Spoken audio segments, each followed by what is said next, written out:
Masasabi kong so extract talaga ito. Bakit? Kasi napakabango nito guys. Lalo na sa mga estudyante natin dyan. Ano?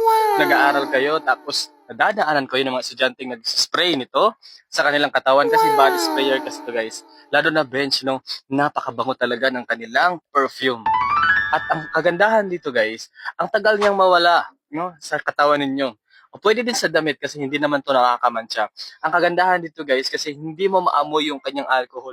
Yung so extract talaga kasi may nakalagay dito extract. Yung amoy talaga na panlalaki, ayan sa mga lalaki natin dyan ha, kung gusto nyong talagang maamoy kayo ng inyong mga partner o sa mga kaibigan natin dyan, ano, guys, try nyo po. Sulit ito pero napakabango. Kaya sa mga kaibigan natin dyan na mahilig sa perfume, hindi naman siya mahilig sa perfume, pero kung gusto nyo talagang mabangong mabango kayo sa mga taong nasa paligid niyo, i-try nito guys. Napakabango nito. Kaya, nasa basket lang natin dyan. Let's go!